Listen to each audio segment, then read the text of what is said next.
ठीक है, और सब में en लगाएं तो वर्ब बन गया, और फिर ed लगा दिए तो थर्ड फॉर्म बन गया और सेकेंड फॉर्म बन गया। जरा देखो ध्यान से, शॉर्ट का शॉर्टन होता है, यस बिल्कुल सही है। इसमें शॉर्ट है क्या? नहीं है, है? अच्छा नहीं है, चाहो तो कर देते हैं यहीं पर, जैसे शॉर्ट है यानी कि संक्षेप, तो इसका हो गया शॉर्टन, है ना, शॉर्टन एंड शॉर्टेंड भी हो जाएगा फिर। और बताओ, क्वाइटन में डबल नहीं होगा बेटा, क्योंकि देखो टी के पहले दो है वर्बल, एक वर्बल होता तब मैं डबल करती ना। क्वाइट में टी के पहले दो वर्बल है, देखो, ठीक है।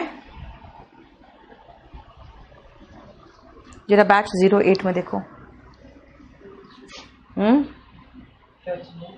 बैच 08 में चेक करो, हाँ है, सब में फिर why not with quite, quite तो लगाया है बेटा,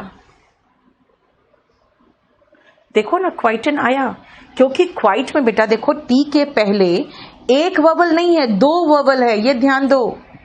रेड के पहले एक वर्बल है, तब हुआ ऐसा, वही देखो जो पढ़ाया वो यहां लिख दिया, देखो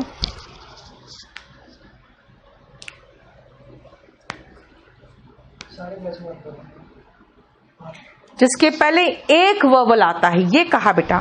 स्प्रेड का तो खैर तीनों फॉर्म सेम है, उसमें तो हम कुछ कर ही नहीं सकते, स्प्रेड का तो तीनों फॉर्म सेम है।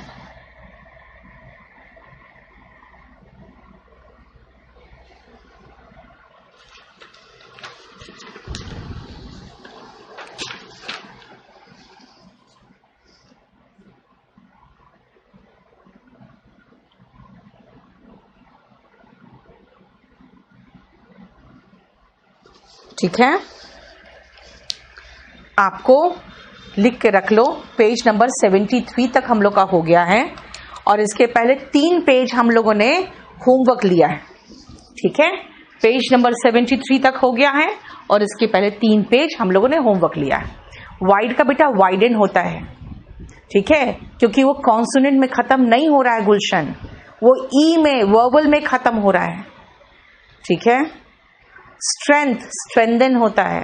अभी अंजलि जो आप पूछ रहे हो ना, वो इसमें नहीं है, वो नाउन के केस में है, देखो यहां पे आएगा, जो आपने पूछा है वो इसमें आएगा, वो नाउन वाला केस है, इसलिए इस पेज से हम लोग नेक्स्ट क्लास में देखेंगे, ठीक है।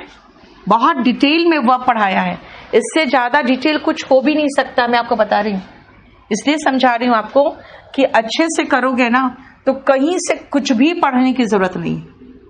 और इतना नोट्स, तो इतना नोट्स आपके लिखने की बस की बात भी नहीं है जितना नोट्स है, इसमें पूरा प्रीवियस ईयर ऐड कर रही हूं मैं, ठीक है।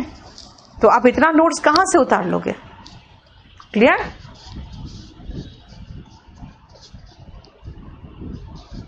विजॉय, हमारा जो 60 सॉल्व पेपर्स है वो केडी लाइव से बात करोगे, ठीक है। सौरभ, रीडिंग में क्या होता है क्या नहीं होता है आपको पता है? क्वेश्चंस कहां से आते हैं? वहीं से आते हैं जहां पे हिंदी मीडियम इंग्लिश मीडियम दोनों कंफ्यूज करेंगे, दोनों गलत करेंगे, ठीक है। इसलिए तो दोनों की तरफ से प्रॉब्लम होता है। कौन सा वर्ड साइलेंट पढ़ना है, कौन सा लेटर साइलेंट पढ़ना है, मयंक कमल ये बोल रहे हो ना, तो याद रखना कौन सा लेटर साइलेंट पढ़ना है, ये आप स्पोकन वगैरह में देखते हो। अभी तो हमें, आपको पता है आपका जो रिटन का सिलेबस है ना वो इतना वास्ट है कि स्पोकन सिर्फ इतना सा है उसमें। अगर आप रिटन को 100 मानोगे तो स्पोकन में सिर्फ 20% है, ठीक है। क्योंकि आपको मैं ऐसे वोकैब कराने जा रही हूं, जो वोकैब यहां पढ़ोगे इसमें से देखा जाए तो हम बहुत कम वोकैब है जो अपने लाइफ में यूज करते हैं,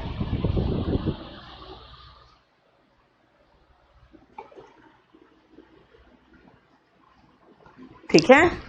लेकिन स्पोकन के जो वोकैब होते हैं वो बिल्कुल डिफरेंट होते हैं, जो नॉर्मल इंग्लिश होते हैं। इसमें हम कहां तक कर चुके थे? हम लोग 8 नंबर तक फिनिश कर चुके थे, है ना? कि देखो डिजास्टर, भाई हम लोग सोचते हैं ना हम लोग ही अंधविश्वासी हैं। आप खुद देखो कि अंग्रेज कितने अंधविश्वासी है ना। क्या उनका कहना है कि जब आपके सितारे गर्दिश में हो, यानी डिस का मतलब क्या होता है, कोई भी चीज को नेगेटिव करना है तो हम डिस लगाते हैं, और एस्टर मतलब सितारे, सितारे गर्दिश में हो तो आपके साथ डिजास्टर्स होते हैं। डिजास्टर मतलब तबाही। देखो 51 पेपर ऐड किए हैं, पता नहीं मंजीत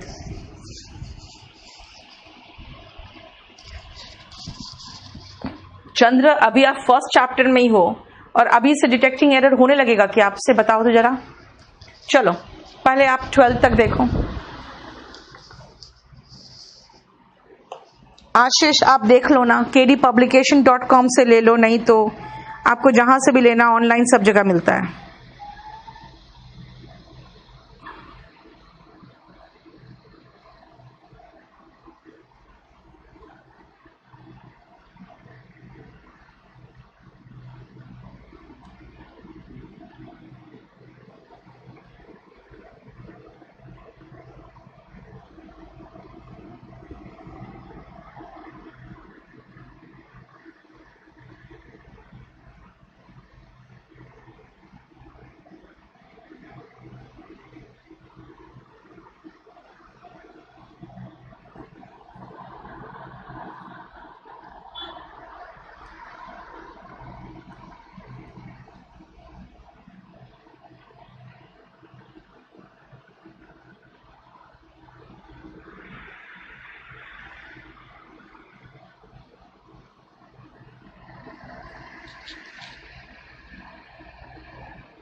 देख लिया? अब सुनो, देखो ध्यान से। कॉन्स्टलेशन, गैलेक्सी, ये 2 चीजें देखना, ध्यान से सुनना। पता है हम लोग है ना सीधा वन वर्ड सब्स्टिट्यूशन में आता है। ग्रुप ऑफ स्टार्स है ना, वन वर्ड सब्स्टिट्यूशन में आता है। ग्रुप ऑफ स्टार्स इसका वन वर्ड सब्स्टिट्यूशन है गैलेक्सी, है ना। स्टार्स के समूह को, तारों के समूह को हम गैलेक्सी कहते हैं। लेकिन ग्रुप ऑफ स्टार्स जो एक पर्टिकुलर ऑर्डर में होता है, उसका एक साइज होता है। जैसे आसमान में देख के आप सप्तऋषि पहचान जाते हो कौन सा है ना। तो एक पर्टिकुलर ऑर्डर में अगर होता है ना, वो एक पर्टिकुलर बनावट में, तो उसको हम लोग कहते हैं कॉन्स्टलेशन। ध्यान से देखो, तारामंडल जिसका एक निश्चित आकार हो, a group of stars in a particular pattern is constellation. और खाली ग्रुप ऑफ स्टार होगा तो गैलेक्सी होगा, ठीक है। नेक्स्ट सुनो ध्यान से, ये वर्ड नॉट कहीं दिखे ना, कहीं भी दिखे तो आपको सिर्फ 2 ही दिमाग में आना चाहिए, या तो शिप की बात हो रही है या तो तैरने यानी सेल की बात हो रही है। 2 ही चीज आना चाहिए। अगर मैं कहूं कि मेरा घर इस स्टूडियो से 50 नॉटिकल माइल्स है, तो आप कहोगे मैम क्या आप समुद्र से जाओगे क्या? नहीं ना। आसमान से जाओगे? नहीं ना। तो आप कैसे जाओगे? आप गाड़ी से या पैदल जाओगे।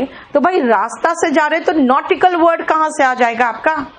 इसका मतलब है कि नॉटिकल जो वर्ड है, वो नॉटिकल वर्ड कभी भी हम इस्तेमाल नहीं करते हैं जब थल हो तो, यानी जब जल हो तभी लगाते हैं। इसलिए nautical is a root that is related to ship और सेल और सेलिंग और sailors, whatever it is.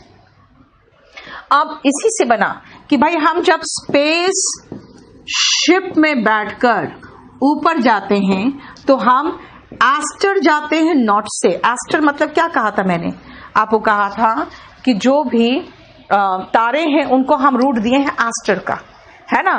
That means ester जाते हैं यानी तारों में जाते हैं शिप में बैठकर। तो बात पता चला बाद में कि भाई एस्टर में तो जा ही नहीं सकते, आप तो बगल वाले ग्रह में जाने की औकात नहीं है, आप खाली आसमान में ऊपर जाके स्पेस में घूम के आ सकते हो, तो ठीक है उसी को नाम दे दिया एस्ट्रोनॉट। लेकिन जानते हो इसमें रशियंस बहुत इंटेलिजेंट थे, रशियंस को अच्छे से पता था कि हम एस्टर नहीं जा सकते, हम सिर्फ कॉस्मिक जो होता है ना बेटा, वो बाहर से रिलेटेड जो होता है वो कॉस्मिक होता है, कॉस्मिक वर्ल्ड हो गया, कॉस्मिक रेस हो गया, जो बाहर से रेस आ रही है, यानी सूरज की तो रेस आएंगे और किसके आएंगे, वो कॉस्मिक रेस होते हैं, है ना। तो बोला गया कि भाई एस्ट्रोनॉट गलत वर्ड है, कॉस्मोनॉट होना चाहिए, और उन लोगों ने अच्छा यहां नहीं दिया। जो अमेरिकन्स थे उन्होंने इस एस्ट्रोनॉट के वर्ड के बदले में उन्होंने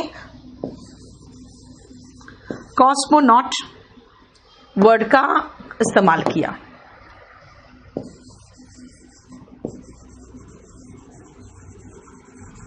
ठीक है ना, उन्होंने कॉस्मोनॉट वर्ड का इस्तेमाल किया था एस्ट्रोनॉट के बदले में। एनीवे उसको पढ़ना नहीं है, आज और नेक्स्ट जरा एक बार देख लो, उसकी बात पढ़ाती हूं मैं।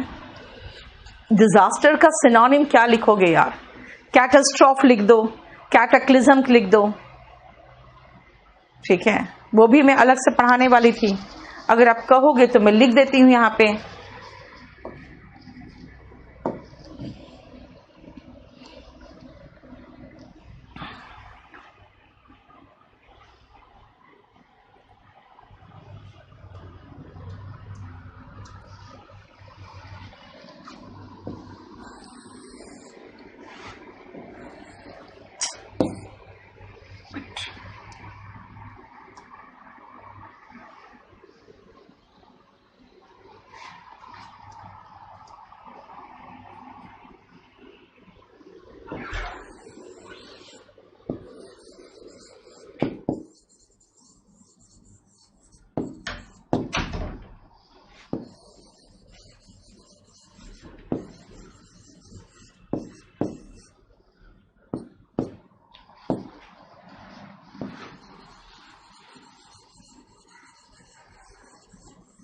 इसका है प्रिंट आउट दो,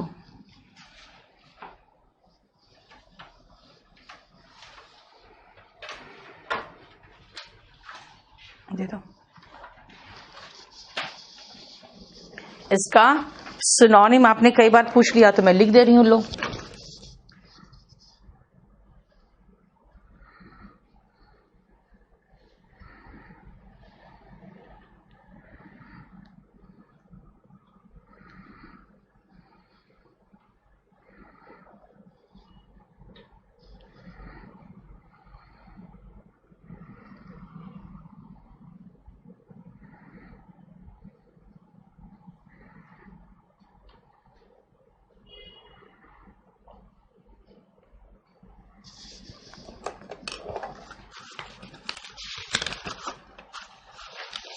और एस्ट्रोनॉट का मैं इंप्रूवमेंट करके दे दूंगी आपको, कॉस्मोनॉट।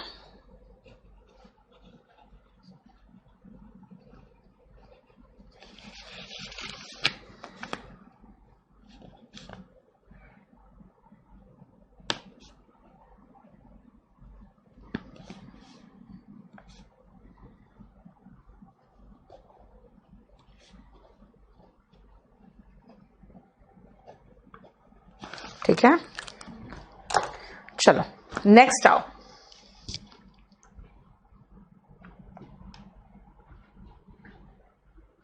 अब इस पेज को देखो फटाफट जरा, जल्दी।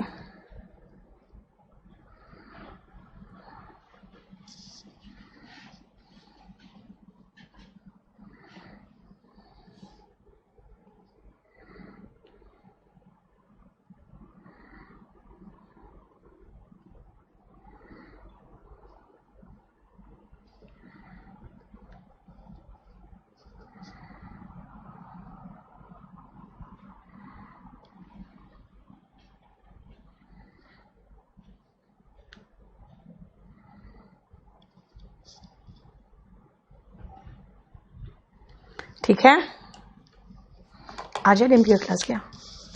डिम्पी का क्लास आज आकृति का क्लास है क्या?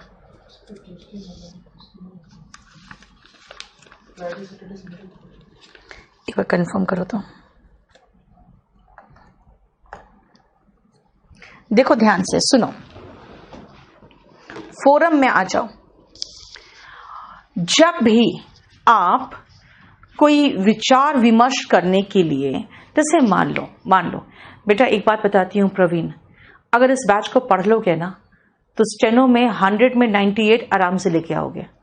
इसीलिए अब सीरियसली पढ़ लो।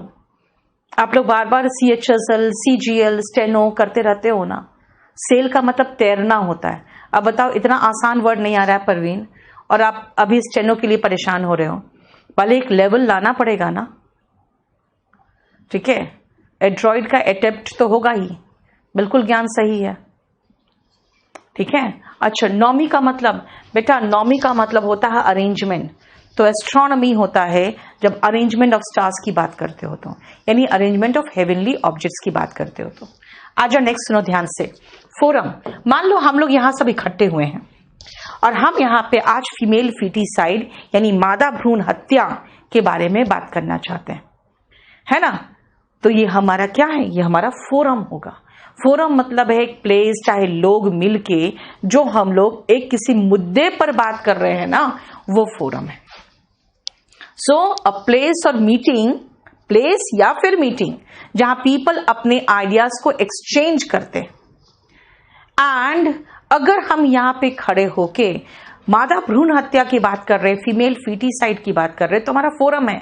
लेकिन अगर हम भगवान की बात करेंगे, हम रिलीजियस प्रीचिंग्स की बात करेंगे, तो हम यहां सत्संग कर रहे हैं, और सत्संग के लिए वर्ड कॉन्ग्रीगेशन होता है, ठीक है। सत्संग के लिए वर्ड कॉन्ग्रीगेशन होता है। अब आओ डेक्स्टरस। मुझे लगता है डेक्स्टरस का हमने आपको सिनोनिम बताया हुआ है, हालांकि मैं यहां पे अलग से बताना चाहूंगी। बेटा, ये जो एड्रॉइड वर्ड है ना, ये आपके राइट हैंड को एड्रॉइड कहते हैं, है ना। तो राइट हैंड से हम कुशल होते हैं, इसीलिए एड्रॉइड हम स्किलफुल और क्लेवर की बात करते हैं। वही डेफ्ट और एडेप्ट देखा जाए तो डेक्स्टरस, डेक्स्टर और एड्रॉइड दोनों राइट हैंड के लिए यूज होता है। इसे दोनों सिनोनिम है। और देखो दोनों सिनोनिम का क्या हो गया, डेफ्ट एफिशिएंट, यानी कि फिर से आगे का याद करो ना, सीजन्ड, याद आया कुछ, प्रोफिशिएंट, पास्ट मास्टर, है ना। यश नहीं, रूट उसका नहीं है यश, कॉन्ग्लोमरेशन का रूट नहीं है, ठीक है। स्किलफुल का अगर आप चाहो तो ऐसे जैसे इंडिया में हम लोग यूज करते हैं ज्यादा स्पेलिंग स्किलफुल, आप चाहो तो वो लगा दो, हालांकि ये भी गलत नहीं है, ठीक है। बोलो, dexterous, past master, adroit, veteran, proficient, वो सब तो सिनोनिम। सीजन्ड, पोस्ट मास्टर नहीं बेटा, पास्ट मास्टर है, ठीक है। यस, कॉन्ग कह सकते हो, इकट्ठा होने का रूट होता है कॉन्ग, ठीक है। अब आओ next word, that is ambidextrous. जरा इस पेज को देख लो, फिर बताती हूं मैं। 10 बजे से कहाँ, यहां आएगी?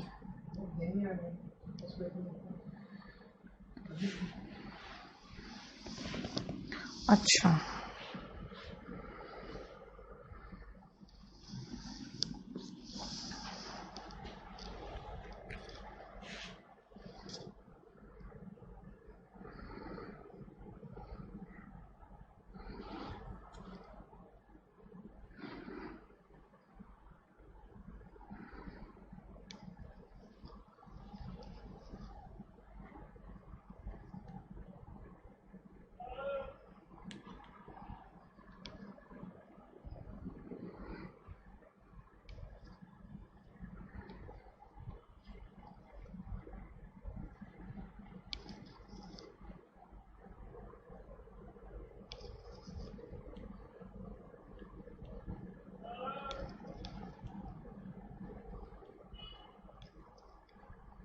हो गया, देख लिया।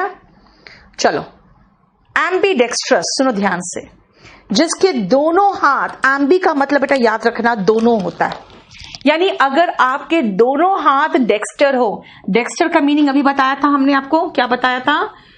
एम्बी का मतलब हो गया दोनों, कहीं पर भी एम्बी दिखे समझ जाओ दोनों।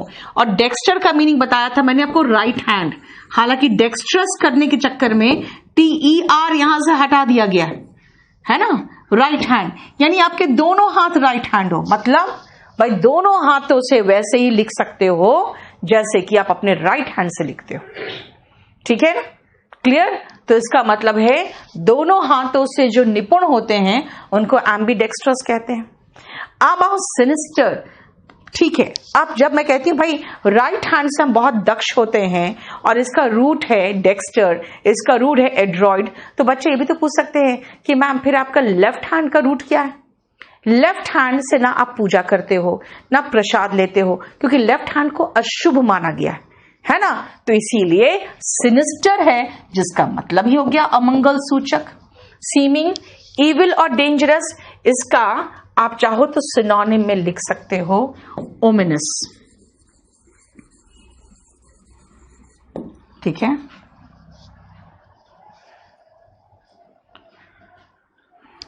जो अशुभ होते हैं वो सिनिस्टर होंगे, ओमिनस होंगे, क्लियर। और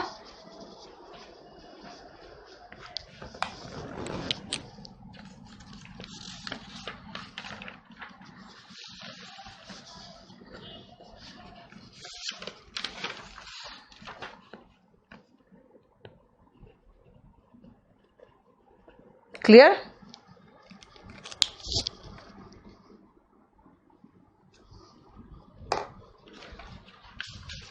नेक्स्ट आओ इस पेज में लास्ट में एट सी। अब आते हैं हम इडियम्स और फ्रेजेस में बेटा। जब हम किसी को मान लो एट सी छोड़ दिया गया, सूरज सबसे ऊपर है, उसके हाथ में कोई कंपास भी नहीं है ना, इसका मतलब है कि वो टोटली कंफ्यूज्ड हो जाएगा, यार किधर जाऊं, चारों तरफ पानी, I am totally at sea, what to do with my life. इसका मतलब मैं टोटली कंफ्यूज्ड हूं, मैं क्या करूं अपने लाइफ का। यानी जिस तरह से आप सी में कंफ्यूज्ड हो जाते हो, कभी वैसा कंफ्यूजन हो तो कहोगे I am at sea. At sea का मतलब कंफ्यूज्ड है, जिसका सिनोनिम है परप्लेक्स्ड, ठीक है, जिसका सिनोनिम है एडल्ड, मडल्ड, बीफडल्ड, जो हम आपको सिखाते हैं कि एक जैसा कुछ वर्ड होते हैं तो उनको हम एक साथ लगा सकते हैं।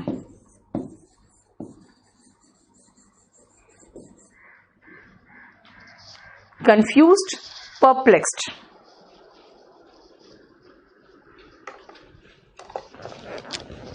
ठीक है। देखो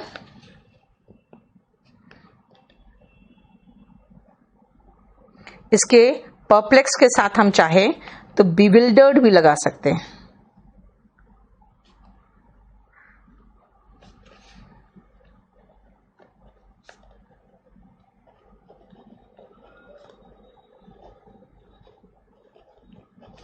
ठीक है। और आओ एट होम, तो भाई जब एट होम होते हो ना तो आप बहुत कंफर्टेबल महसूस करते हो। अगर मैं कहूंगी आई am at home in this town, इसका मतलब इस टाउन में हम काफी रिलैक्स्ड महसूस कर रहे हैं। देखो कंफर्टेबल है, ओके, क्या दिया तुमने, बैफिल्ड, बिल्कुल सही है। एट सी का सिनोनिम में हम बैफिल्ड भी लिख के दे देंगे आपको,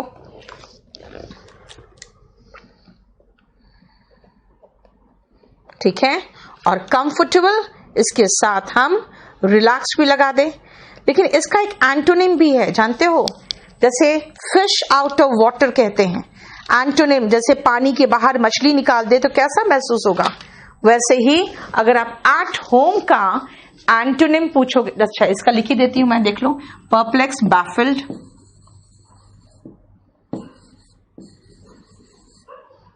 ठीक है। और एट होम का एंटोनिम होता है, ये एंटोनिम साइन है, फिश आउट ऑफ वाटर, देखो, ठीक है। बोलो कोई प्रॉब्लम,